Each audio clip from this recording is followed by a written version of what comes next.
Queridos irmãos, queridas irmãs, Pai do Senhor Jesus, tudo bem? Sejam todos, todas bem-vindos, bem-vindas a mais uma aula. Deus em Cristo muito vos abençoe com paz, com saúde, com prosperidade, viu? Espero que vocês todos estejam bens, guardados em Cristo, né? E vivendo aí o melhor de Deus para a vida de cada um de vocês. E caso você não esteja vivendo um bom momento, creia, o Senhor é poderoso para operar um grande milagre em seu favor, te trazer uma grande vitória, tá bom? Só não desista, persista, persevere. A vitória é nossa pelo sangue de Jesus Cristo, nosso Senhor e também Salvador, tá bom? Uma alegria tê-los conosco.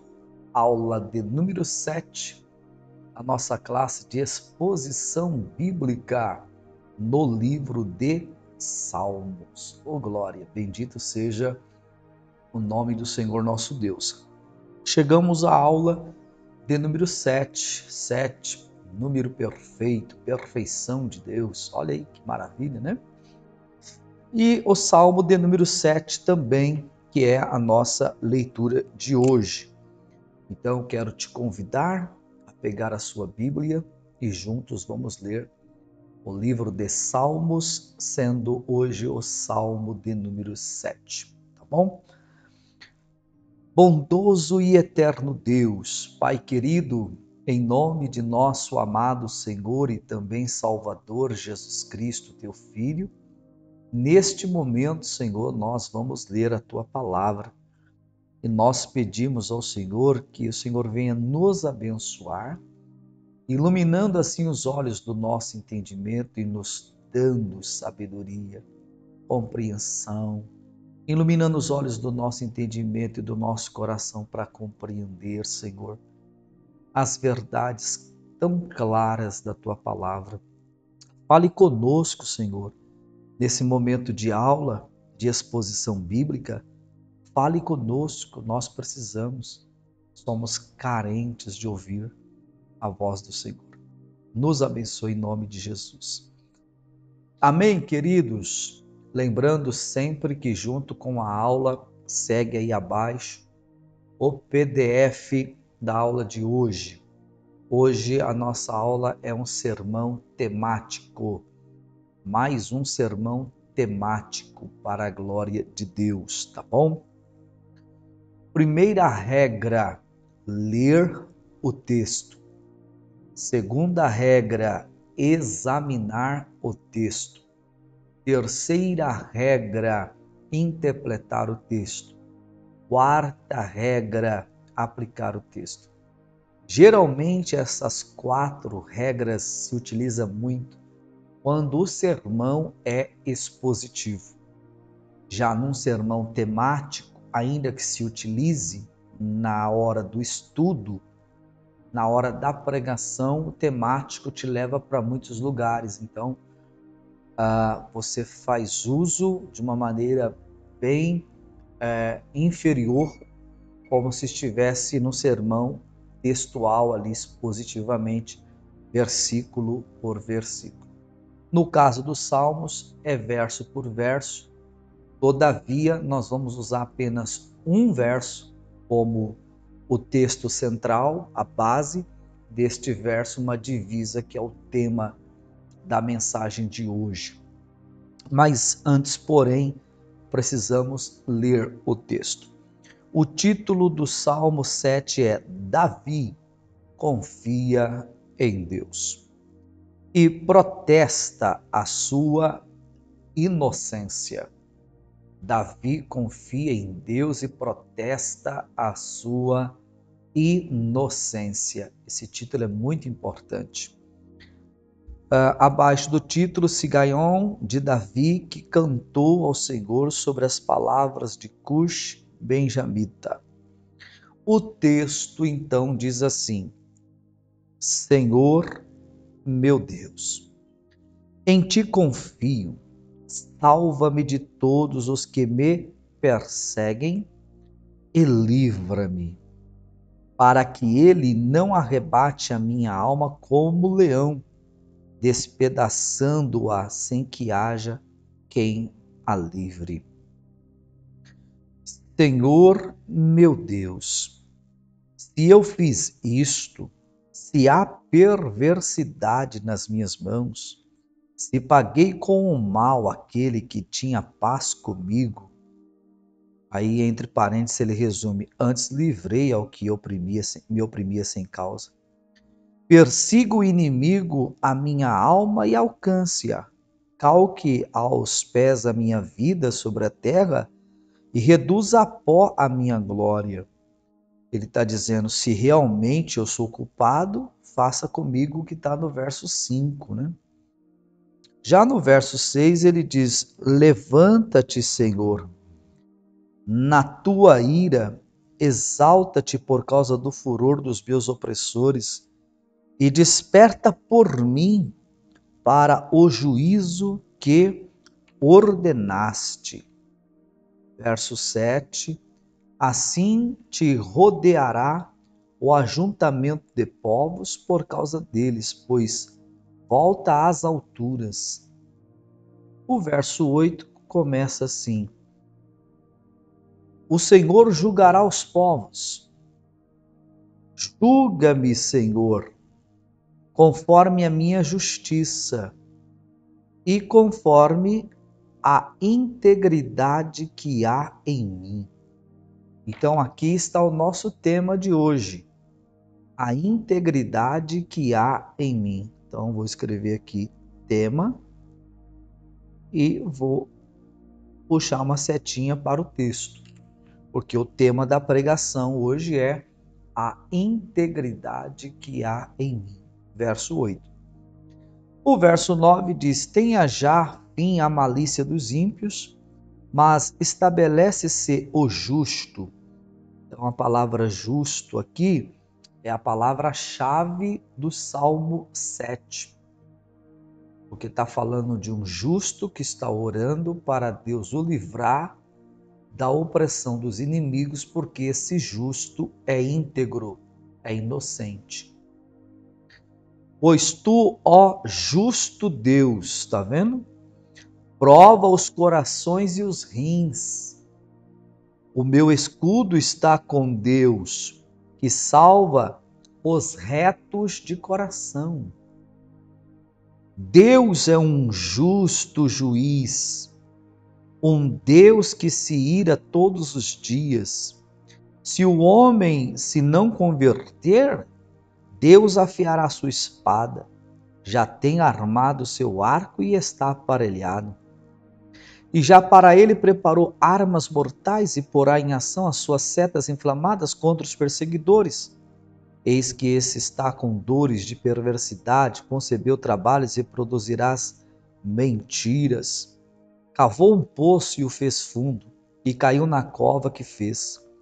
A sua obra cairá sobre a sua cabeça, e a sua violência descerá sobre a sua mioleira.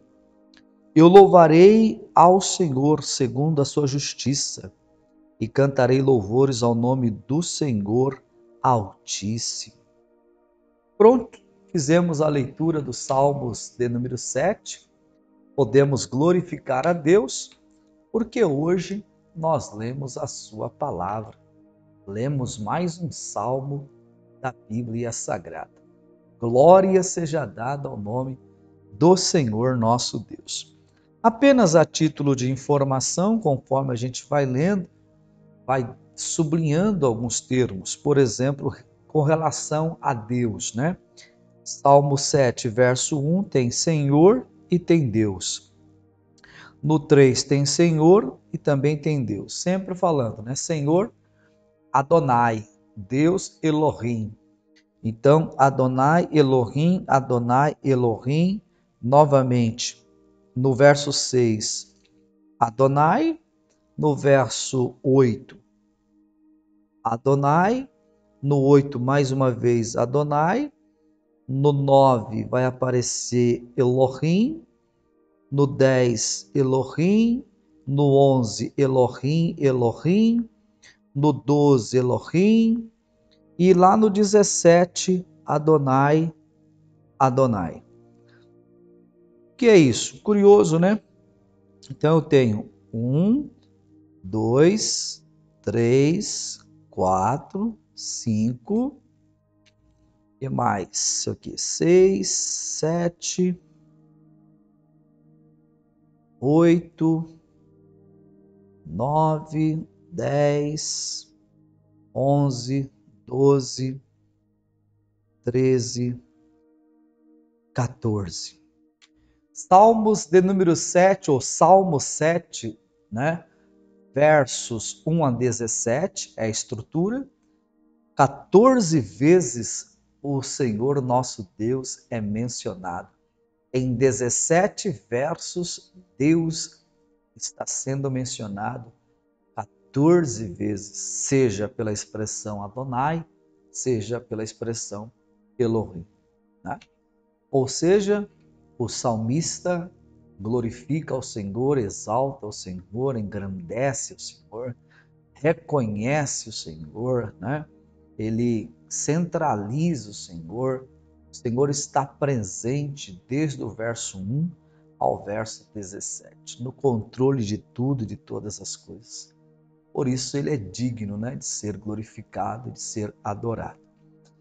Dentro deste salmo, o salmista então menciona nas suas falas, buscando em Deus o livramento, pedindo para Deus livrá-lo das mãos dos seus inimigos, dos seus opressores, perseguidores, e chega ao ponto até de dizer: se realmente eu sou culpado, então permita que eu seja então, né, arrancado da face dessa terra. Verso 5: persiga o inimigo a minha alma e alcance, calque aos pés a minha vida sobre a terra e reduza a pó a minha glória.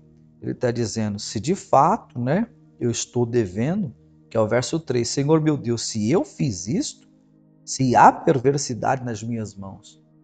Então ele faz uma oração e se coloca diante de Deus como a dizer assim, tu és justo, os teus olhos vê tudo e a todos, ninguém melhor do que o Senhor para me conhecer.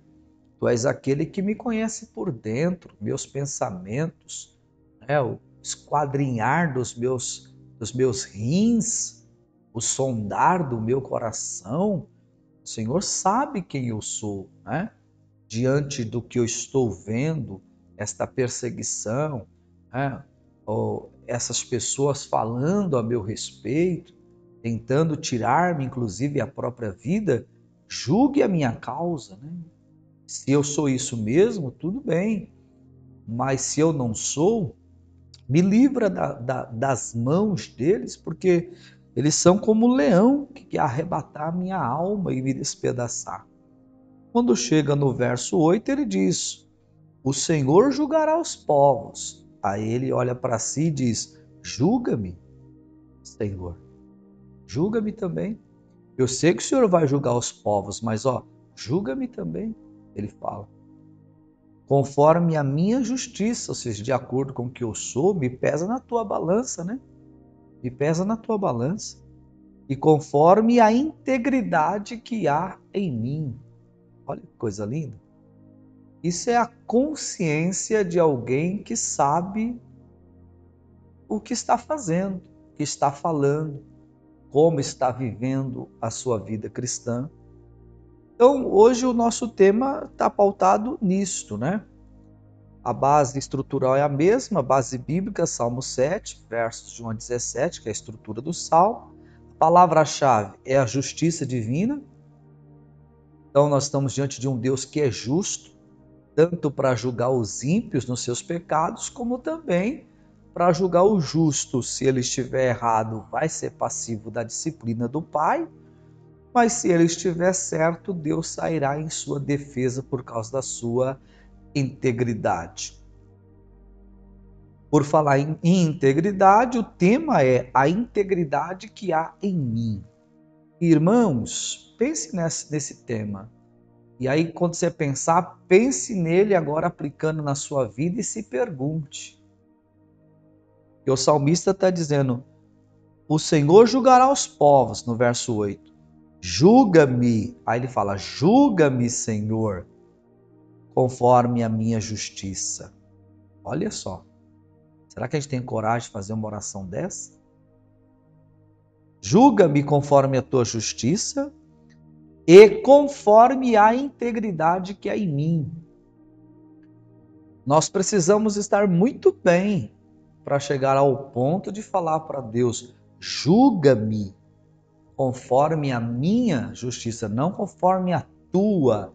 Ele não diz a tua, a minha, a dele própria, e conforme a minha integridade. Mas o que é a palavra integridade? Eu deixei aí uma definição de integridade segundo um dicionário de língua portuguesa. Estado ou característica daquilo que está inteiro. Integridade é estar inteiro, é sem mistura, sem remendo, sem costura. Que não sofreu qualquer diminuição. É a plenitude, a inteireza. Então, para a vida cristã, o cristão é íntegro quando ele não tem mistura. Um cristão é íntegro quando ele mantém a integridade desde o princípio até o fim. Então ele não tem diminuição, ele não tem alteração. É uma vida plena, inteira, né, completa, mas de integridade, de retidão. Eu até costumo dizer que esta é uma das partes que nós utilizamos muito para pregar o Evangelho sem a Bíblia, sem abrir a boca, porque nós podemos pregar aos ouvidos. Quando que eu prego aos ouvidos? Quando eu abro a minha Bíblia, leio e prego. Quem está me ouvindo, eu estou pregando aos ouvidos. Mas nós também podemos pregar aos olhos. Quando que eu prego aos olhos? Quando eu não abro a Bíblia, quando eu não leio um texto, mas quando a minha vida é uma mensagem. Então, quem está olhando para mim faz uma leitura e chega a uma conclusão. Aí estou pregando aos olhos. A integridade é um dos ingredientes, dos itens que compõem esta mensagem com a vida. E a nossa vida fala tão alto quanto a mensagem que nós pregamos. Então, no tema de hoje, né, que traz por título A Integridade que há em mim, eu cito aqui rapidamente 5 exemplos de integridade. Eu coloquei aqui a integridade de José, a integridade de Daniel, a integridade de Mardoqueu, a integridade de Eliseu e a integridade de Cristo. Tá bom? Você pode acrescentar outros, não tem nenhum problema. Pode pensar em outras personagens bíblicas e colocá-las, acrescentá-las, né? Pensando a respeito de cada uma delas. Então, se você for pregar no Salmo 7, o tema está no verso 8 e o assunto é a integridade que há em mim. Eu acho surpreendente o salmista falar a integridade que há em mim, porque geralmente a gente analisa a integridade que há no outro, né? Nas pessoas à nossa volta. A gente tem a facilidade de olhar mais para as pessoas e menos para nós mesmos, até porque nos achamos já perfeitos. E o sangue de Jesus nos cubra, né? Mas quando a gente fala de integridade, a gente lembra dessas personagens tão importantes da Bíblia. Eu citei aqui o José, e eu estou aqui em Gênesis capítulo 39, que é a base que eu deixei ali, do verso 1 a 23. Não vou ler todo, porque aí eu tiro de você o direito de você ler, você precisa ler. Por isso que eu deixo as referências, para que você possa ter um pouquinho de dedicação, de esforço para ler também o texto, né? Mas o capítulo 39 de Gênesis diz assim: José foi levado ao Egito e Potifar, eunuco de Faraó, capitão da guarda, varão egípcio, comprou da mão dos ismaelitas que o tinham levado lá. E aí o verso 2 diz que o Senhor nosso Deus, né?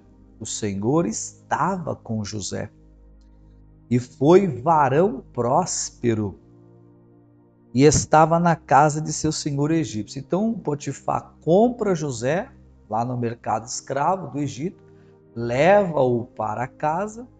O José então passa a trabalhar como mordomo na casa do senhor Potifar, né? Que era o capitão da guarda de Faraó. E quando José começou a trabalhar ali, o verso 2 diz que o Senhor estava com José e que José foi um homem próspero. E ele estava lá na casa do seu senhor egípcio, ao ponto de o seu senhor, no caso o Potifar, olhar para José e perceber que Deus era com José. Verso 3: Vendo, pois, o seu senhor que o Senhor estava com ele e que tudo o que ele fazia, o Senhor prosperava em sua mão. Então ele diz: José achou graça aos seus olhos e servia-o, e ele o pôs sobre a sua casa e entregou na sua mão tudo o que tinha. Olha que bênção! Nesse momento, José estava sendo honrado, né? De maneira que o José era tão íntegro, e Deus era tão presente na vida de José, que tudo que ele colocava as mãos, Deus prosperava. Potifar enxergou isso, percebeu isso, chamou José e entregou nas mãos de José tudo que tinha naquela casa. E José administrou tudo com retidão, com caráter, né? Não foi avarento, não foi ganancioso, não furtou nada daquela casa, não fez caixa dois, não desviou recursos financeiros, não ficou soberbo, né? Continuou servindo e servindo com muita humildade, né? Verso 5 diz que aconteceu que desde que pusera sobre a sua casa e sobre tudo que tinha, o Senhor abençoou a casa do egípcio por amor de José. Olha isso. E a bênção do Senhor foi sobre tudo que tinha na casa e no campo. Tanto a casa como o campo era abençoado por Deus por causa da presença de um justo, por nome José, na casa de Potifar, amado por Deus, né? Que é uma das definições do nome José também. O Senhor acrescenta, né? O Senhor dá crescimento, mas também amado. Verso 6 diz: E deixou tudo o que tinha na mão de José, de maneira que nada sabia do que estava com ele, a não ser do pão que comia. O José era formoso de parecer, formoso à vista. Aí do verso 7 a 12 começa a surgir aí a prova da fidelidade, a prova da integridade. Porque ser fiel, ser íntegro é maravilhoso, mas a gente só sabe se é ou não é quando vem as provações. As provações revelam quem somos, né? No verso 7 ao verso 12 diz: E aconteceu depois destas coisas, que a mulher de seu senhor pôs os seus olhos em José e disse: Deita-te comigo. Aí ele começa a mostrar a sua integridade. Verso 8: Porém ele recusou. Então está aqui, primeiro lugar. Porém ele recusou. E disse à mulher do seu senhor: Eis que o meu senhor não sabe do que há em casa comigo. Entregou em minha mão tudo o que tem. Ninguém há maior do que eu nesta casa. E nenhuma coisa me vedou, senão a ti, porquanto tu és sua mulher. Como, pois, faria eu este tamanho mal e pecaria contra Deus? Olha que integridade. Olha a integridade de José. Como eu cometeria um mal desse contra o meu Senhor, tomando a mulher dele, e mais, pecando contra o meu Deus? Como eu poderia pecar na vertical e na horizontal? E se eu pecar na vertical e na horizontal, a vertical e a horizontal nada mais é do que a cruz. Eu pecaria diante da cruz. Olha isso. O verso 10 diz: e aconteceu que falando ela cada dia, José, quer dizer, ela tentou muitas outras vezes. A integridade de José foi posta à prova muitas outras vezes. E não lhe dando ele ouvidos para deitar-se com ela e estar com ela. Verso 11 e 12, sucedeu no certo dia que veio à casa para fazer seu serviço e nenhum dos da casa estavam ali. E ela lhe pegou pelo seu vestido, dizendo, deita-te comigo. E ele deixou o seu vestido na mão dela, fugiu e saiu. Então veja, ele deixou o vestido, ele fugiu, ele saiu.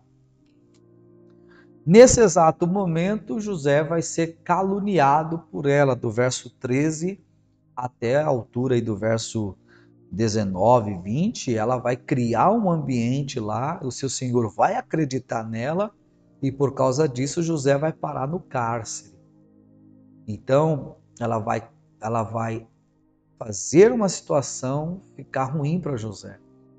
Então ela usou da astúcia, ela tentou José, ela buscou seduzi-lo, ela não conseguiu, ela caluniou, ela difamou, ela mentiu, ela escondeu, e José foi pagar um preço lá naquele cárcere de aproximadamente 2 anos.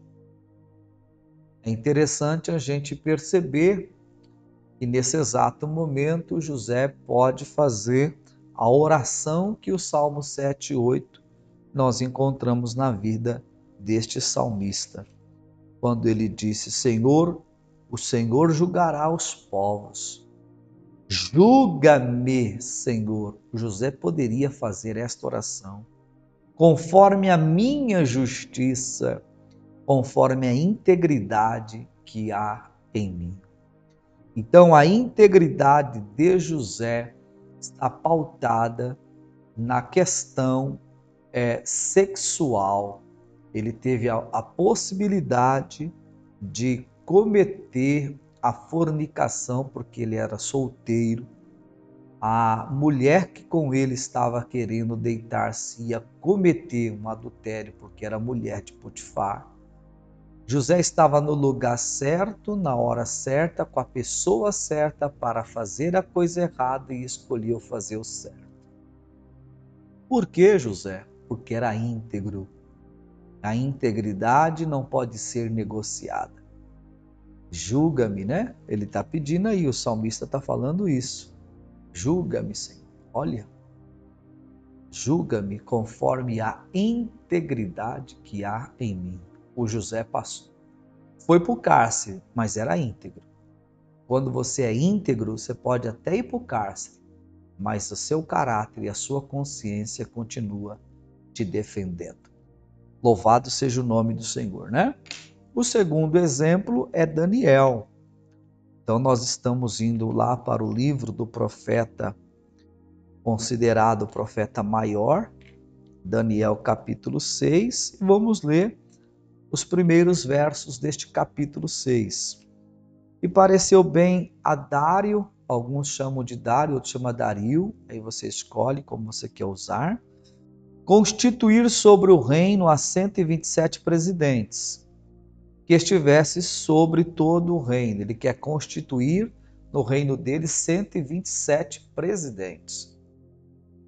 Então ele tem 127 províncias, porque estamos falando do contexto já do reino medo-persa aqui. Já o verso 2 diz, e sobre eles, ou sobre os 127 presidentes, ele também quer colocar 3 príncipes, dos quais, aí o texto diz assim, ó, Daniel era um. Daniel era um. Essa frase é muito linda. Daniel era um. Glória a Deus, né? Aos quais estes presidentes dessem conta para que o rei não sofresse dano.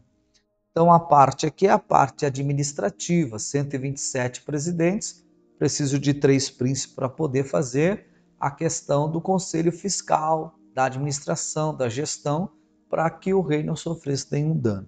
Daniel era um, né? Aí o verso 3 vai dizer assim: então o mesmo Daniel se distinguiu, essa palavra quer dizer, se destacou entre os outros dois príncipes, né? E também sobre os 127 presidentes. Por quê? Por que Daniel se destacou? Porque nele havia, diz o texto, um espírito excelente. O rei pensava constituí-lo sobre todo o reino. O verso 4 diz: então os príncipes e os presidentes procuravam achar ocasião contra Daniel a respeito do reino. Mas o texto diz: mas não podiam achar ocasião ou culpa alguma. Por que, Daniel? Porque ele era fiel, olha isso, e não se achava nele nenhum vício nem culpa. Que isso, meu Deus do céu. Então o Daniel se distinguiu, o Daniel tinha um espírito excelente, o Daniel não tinha ocasião alguma, não tinha culpa alguma, ele era fiel, não se achava nele nenhum vício e nem culpa. Olha o currículo de Daniel. Não é um jovem de 14, 20 anos, é um homem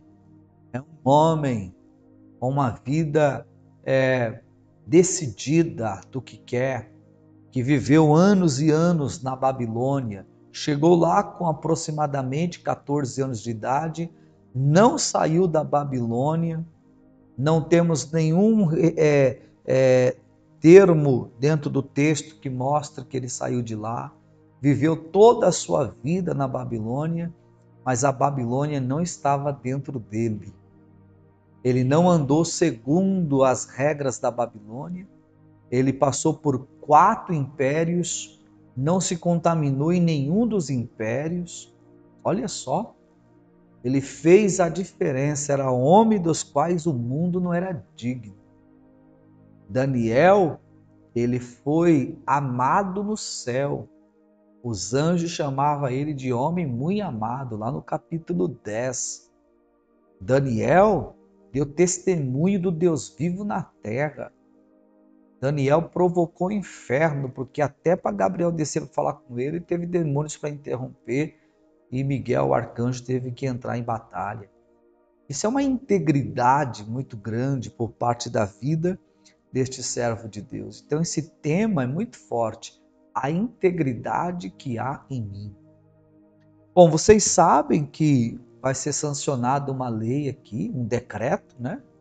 E por um espaço de 30 dias ninguém pode procurar adorar, orar ou buscar a outro Deus, a não ser falar só com o rei. E o decreto foi sancionado, mas Daniel foi orar. Ele não está preso a decretos, ele é reto, ele é íntegro. Então, em Daniel 6, verso 10 diz: Daniel, pois, quando soube que a escritura estava assinada, entrou em sua casa. Ora, havia no seu quarto janelas abertas da banda de Jerusalém, e 3 vezes no dia se punha de joelhos, e orava, e dava graças diante do seu Deus, como também antes costumava fazer. Então, ele não deixou o decreto lhe influenciar, mas continuou orando e entendendo que a oração move o céu e influencia a terra. Louvado seja o nome do Senhor. A grande verdade é que isso resultou no lançamento de Daniel à cova dos leões.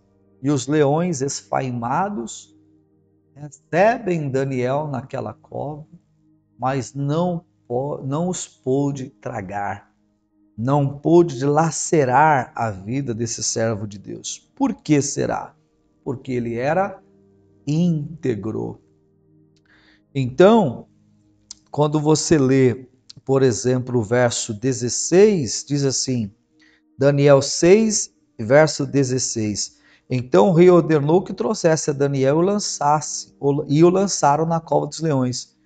E falou o rei e disse a Daniel, teu Deus, está vendo? O teu Deus, a quem tu continuamente serves, né? Ele te livrará, porque sabia da fidelidade, da retidão, do caráter de Daniel. Ele foi lançado, a pedra foi colocada na cova, no verso 17. O rei dirigiu-se para o seu palácio no 18. No 19, pela manhã cedo, se levantou e foi com pressa à cova dos leões. No 20, chegando-se à cova, chamou por Daniel com voz triste. E falando o rei, disse a Daniel: Daniel, servo do Deus vivo, dar-se-ia o caso que o teu Deus, a quem tu continuamente serves, tenha podido livrar-te dos leões? Então Daniel falou ao rei: Ó rei, vive para sempre. 21, 22. O meu Deus enviou seu anjo e fechou a boca dos leões para que não me fizesse dano, porque foi achado em mim o quê? Inocência. Que palavra, meu Deus! Diante dele, se referindo a Deus, e também contra ti, ó rei, não tenho cometido delito algum. Se é diante de Deus e diante do rei, então é horizontal e vertical. A cruz está presente aqui também. Dá para a gente entender um negócio desse? Quando nós temos integridade, Deus nos defende. Aleluia! Oh glória! Que bênção! Minha irmã, meu irmão, não espere que Deus julgue a sua causa se você não é inocente. Se você não é inocente, bora orar e pedir perdão, misericórdia ao Senhor. Eu vou ler aqui para vocês um texto que está na carta que Paulo verbalizou e Tércio escreveu como seu escriba, como seu amanuense, aos Romanos 2,15.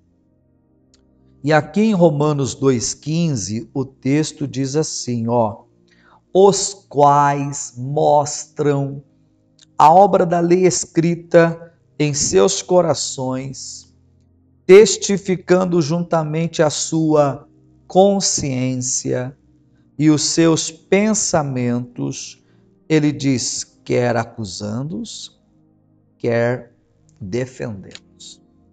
Paulo está dizendo aqui o seguinte: nós temos coração e pensamentos. Nós somos acusados pela consciência, aliás, coração, pensamentos e consciência. E nós somos acusados pela nossa consciência quando estamos errados. E somos defendidos pela nossa consciência quando estamos certos. Por que que Daniel não entra em pânico diante do decreto e muito menos na cova? Ele tem consciência de que ele está correto. O José tem consciência, está correto. O José era íntegro na sexualidade. Daniel está sendo íntegro na espiritualidade.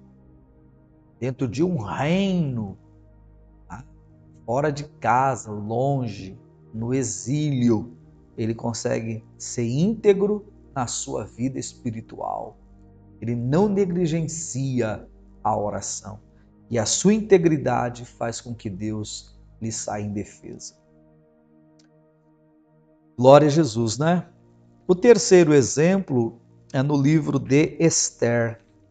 Esther está antes de Jó, depois de Neemias. E aí você vai encontrar no livro de Esther, capítulo 1 ao capítulo 10, 10 capítulos. E ali depois que Esther é escolhida como rainha, que é o capítulo 2, verso 15, até o verso 20, chegou a vez de Esther, Esther achou graça. Caiu em graça diante do rei Assuero, assumiu o trono. Só que o Mardoqueu ficava ali na porta, né? Na porta da cidade. E ali estavam também os guardas da porta, Bigtan e Teres. Está no capítulo 2, verso 21, 22 e 23.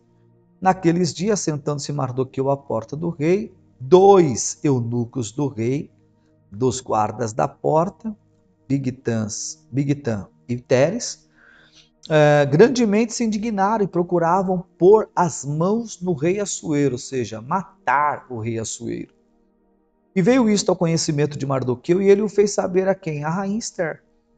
E Esther, por sua vez, fez saber ao rei Assuero. O 21 diz que inquiriu-se o negócio, quer dizer, investigou e descobriu que era aquilo mesmo. E ao descobrir, tanto Bigtan como Teres foram mortos, enforcados. E aquele feito de Mardoqueu foi registrado no livro das crônicas e guardado. Quando chega no capítulo 3, temos Amã, o Agagita, da tribo de Amaleque, dos Amalequitas. Esse Amã foi condecorado, foi honrado pelo rei Assuero. Primeiro-ministro, alto escalão, segundo abaixo do rei, aquela coisa top, de grandeza.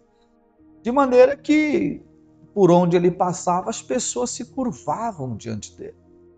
Capítulo 3, nós vamos perceber isso, com a exceção de quem? Do próprio Mardoqueu, no verso 2. E todos os servos do rei que estavam à porta do rei se inclinavam e se prostravam perante Amã, porque assim se tinha ordenado o rei acerca dele. Porém, Mardoqueu não se inclinava e nem se prostrava. Então ele não se inclina e não se prostra. Por que Mardoqueu não faz isso? Porque ele é fiel, porque ele é íntegro, né? A integridade de Mardoqueu não lhe permite se curvar diante de qualquer pessoa, a não ser o próprio Deus. Então, ele assim, é mesmo sistema lá de Daniel. Mesmo sistema.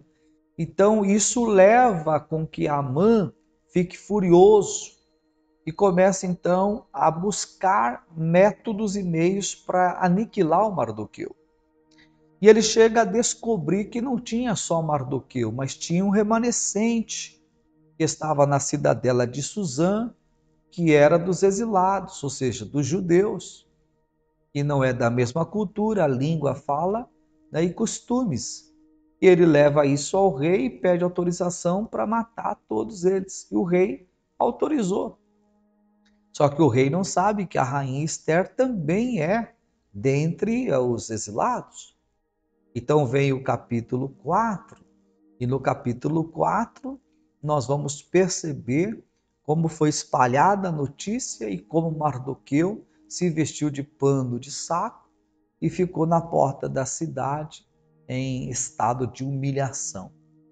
Conversa vai, conversa vem, chega até Esther. Esther pergunta o que é, ele responde. Esther então se coloca na posição pela qual Deus a estabeleceu ali, entra no jejum de 3 dias, com orações, para no capítulo 5 comparecer ao rei. No capítulo 5, o primeiro banquete, ela e o rei. Capítulo 5, ela e o rei e também Amã. O Amã volta para casa feliz porque ela deixou um convite para o segundo banquete. Mas o Amã volta para casa também triste porque passa por Mardoqueu e não se curva. Já no capítulo 5, verso 14 de Esther, a esposa de Amã, Azeres, vai dar um conselho para Amã. Ela vai dizer assim, ela e seus amigos, Faça-se uma forca de 50 côvados de altura, que seria aproximadamente 22 metros, e amanhã diz ao rei que enforque nela quem? Mardoqueu. E então entra alegre para o rei, com o rei para o banquete. E este conselho pareceu bem à mãe e mandou fazer a forca. Então uma forca foi preparada para Mardoqueu. No capítulo 6, o rei perdeu o sono, mandou chamar o escrivão para ler a história. Ao ler a história era aquela do capítulo 2, versos 21 a 23, que Mardoqueu trouxe livramento para o rei. O rei pergunta se fizeram alguma coisa em benefício de Mardoqueu, a resposta foi negativa. O rei pergunta quem é que está lá fora, disseram que era Amã. Amã é convidado a entrar e o rei então olha para ele e diz: o que você faria se você fosse o rei e quisesse honrar alguém?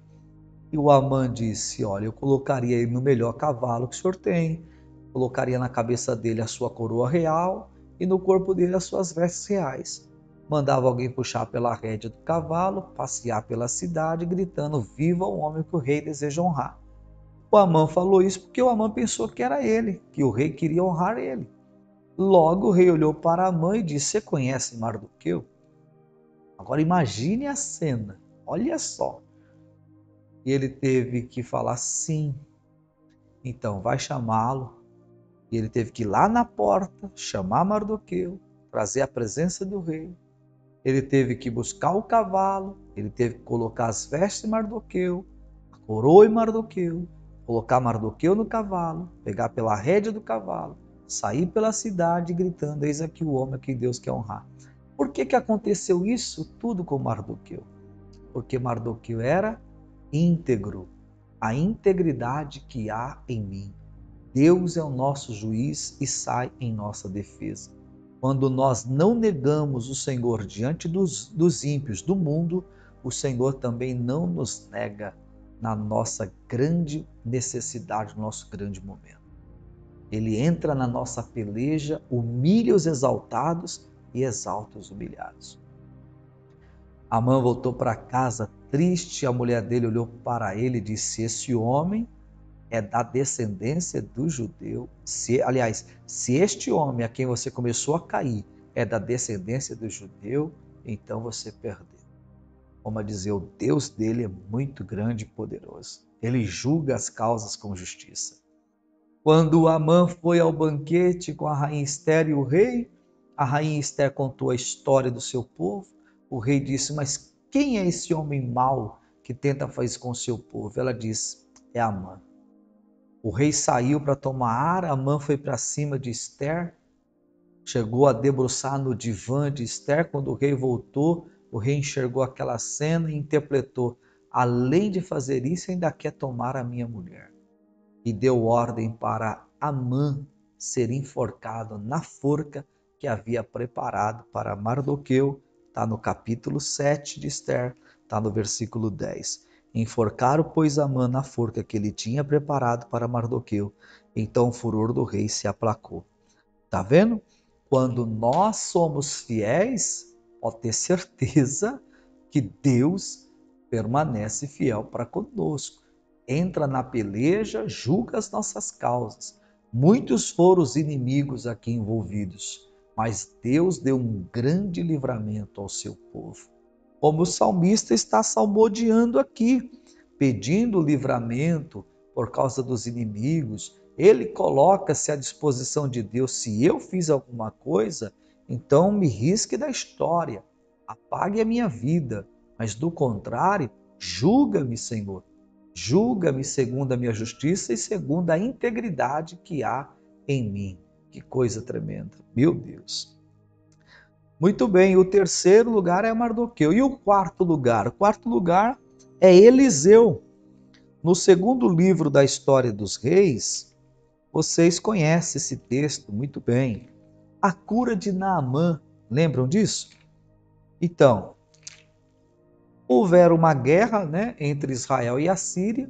Israel perdeu a guerra, a Síria venceu, comandada e capitaneada por Naamã, o Ciro, E uma das meninas de Israel foi levada cativa, foi morar e trabalhar na casa de Naamã.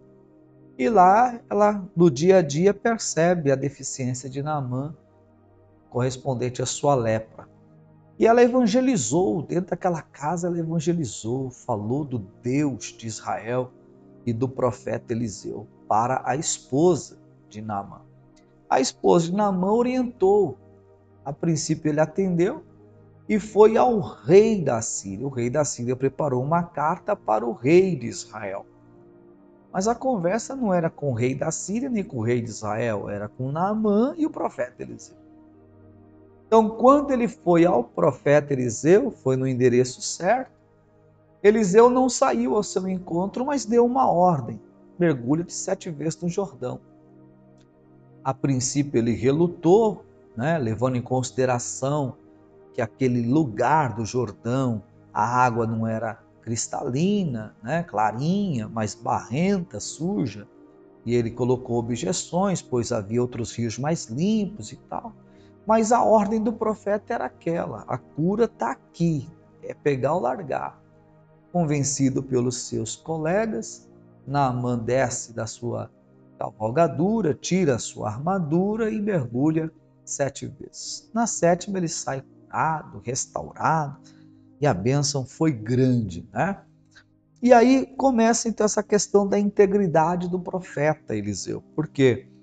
No capítulo 5, por exemplo, no verso de número 14, diz assim: então desceu e mergulhou no Jordão 7 vezes, conforme a palavra de quem? Do homem de Deus. Então Eliseu não era só profeta, né? Ele era um homem de Deus.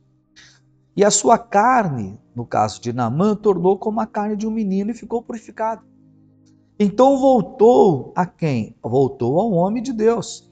Ele toda a sua comitiva e veio e pôs-se diante dele e disse: eis que tenho conhecido que em toda a terra não há Deus, senão em Israel. Então, o Senhor nosso Deus foi glorificado por meio e através da vida ministerial do servo do Senhor, por nome Eliseu, né? O profeta, o homem de Deus. Agora, pois, aí o Naamã, verso 15, vai encerrar, fala assim, ó: agora, pois, se te peço que tomes o quê? Uma bênção do teu servo. O que ele está querendo dizer com isso? Naamã, quando foi, ele não foi de mãos vazias, né? Ele levou alguns pertences. Por exemplo, o verso 5 diz assim, ó: então disse o rei da Síria: vai, anda, enviarei uma carta ao rei de Israel. E foi e tomou na sua mão, olha lá, ele levou 10 talentos de prata, ele levou 6.000 ciclos de ouro, e ele levou 10 mudas de vestidos. Então ele levou a prata, o ouro e as roupas. Então ele não foi de mão vazia. Então quando ele recebe a cura, no verso 15, no final do verso 15, ele quer abençoar o profeta Eliseu. Ele foi munido no verso 5 para no 15 abençoar. Só que o Eliseu é íntegro. O Eliseu é um profeta, é um homem de Deus, íntegro ao Senhor. Ele não quer se corromper, ele não quer vender a cura, ele não quer projeção, ele não quer holofotes, ele não quer ser pago porque Deus operou um grande milagre, porque ele reconhece que não é ele que fez o milagre, mas o Deus dele é quem fez. Quer oferecer alguma coisa, ofereça a Deus e não ao profeta. É isso que ele está falando. Então no verso 16, diz: porém ele disse: vive o Senhor, em cuja presença estou, que a não tomarei. Aí o texto diz: e estou com ele para que tomasse. Aí o texto diz: mas ele recusou. E disse Naamã: seja assim conforme, contudo, né? Seja assim, contudo, desse a este teu servo uma carga de terra. Já que você não quer, então não vou insistir com você. Aqui está a integridade do profeta Eliseu. Julga-me, Senhor, segundo a minha integridade, conforme a minha integridade. Por quê? Porque eu não vendi a cura, eu não fiz barganha em teu nome. As pessoas que foram curadas, assim como Naamã, eu não barganhei, eu não pedi nada. Tentaram me dar, mas eu recusei, porque aquilo que ele recebeu do Senhor, ele recebeu pela graça. E graça não se paga, graça se recebe. Poucas pessoas podem entender esse texto e poucas pessoas podem orar o que esse salmista está orando. Julga-me segundo a integridade que é em mim. Porque o que tem de gente que por causa disso já se perdeu, pessoas que têm dons espirituais, que oram por curas, por revelações, né? Por divina revelação e cura divina, Deus opera, Deus fala, Deus mostra, mas não conseguem sair sem se corromper. Basta a pessoa curada, beneficiada, dar um sorriso e falar: vou te dar uma coisinha, as pessoas pegam. É por isso que a gente não vê mais curas e milagres no nosso meio. Por quê? Porque Deus vai nos provar justamente nisto. Deus vai usar a minha vida e a sua vida, a pessoa vai ser curada e a pessoa curada vai querer nos abençoar financeiramente. E se a gente aceitar, nunca mais Deus opera por meio das nossas mãos. Porque é uma forma de Deus provar se o nosso coração é íntegro ou não. Depois de provado e Deus perceber que somos íntegros, é capaz até que Deus permita que alguém amanhã ou depois nos abençoe, mas porque o coração já foi provado, a integridade está em nós. Agora tem gente que não aguenta, é só apresentar uma propostazinha, já aceita, porque o coração não é reto, se corrompe muito fácil. Bom, o quinto exemplo dispensa comentários. O quinto exemplo de integridade é o Senhor Jesus. Dispensa comentário. Só ler os evangelhos, está na cara a integridade de Cristo, né? Cristo foi íntegro em casa, com a mãe, com os irmãos. Cristo foi íntegro na sinagoga, no monte e no templo. Cristo foi íntegro no seu curto ministério de 3 anos e 6 meses. Foi íntegro com seus colegas de trabalho, a saber, os discípulos. Foi íntegro com os religiosos da época. Foi íntegro com o Pai. Cristo foi íntegro até na morte. Íntegro até na cruz, entre o ladrão, o malfeitor e o arrependido. Cristo foi íntegro do começo ao fim. Que integridade, meu Deus do céu. Morreu com uma integridade fora do comum. Aí eu deixei só um texto para falar disso, né, como base, que é Hebreus 7, verso 26, que é os 5 emblemas da integridade de Cristo. Você vai encontrar isso aí, ó. Aos Hebreus, capítulo 7, versículo 26. Olha o que esse versículo vai falar sobre Jesus. Ele diz assim, ó: porque nos convinha tal sumo sacerdote, falando de Cristo. Olha as credenciais da integridade dele. Ponto 1, santo. 2, inocente. 3, imaculado. 4, separado dos pecadores. 5, feito mais sublime do que os céus. Que integridade! Não dá nem para questionar a integridade. Cristo foi acusado de blasfêmia, foi crucificado injustamente pelas mãos dos injustos. Está lá em Atos 2, verso 22 a seguir. Mas o caráter de Cristo, a integridade de Cristo, dá a ele um direito tão tremendo. Eles mataram ele na sexta, mas ao terceiro dia ele ressuscitou. E vivo está para a glória de Deus Pai. Por quê? Porque Deus julgou a sua integridade e o achou inocente. Amém? Glórias a Deus! Terminamos então por aqui a nossa aula de hoje.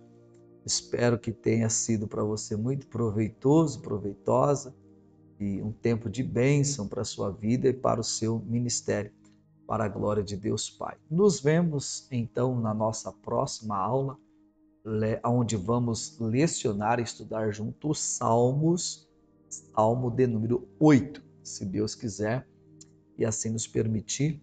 Fiquem todos na paz do Senhor e até breve. Que Deus nos ajude a ter uma vida de integridade. A paz do Senhor Jesus.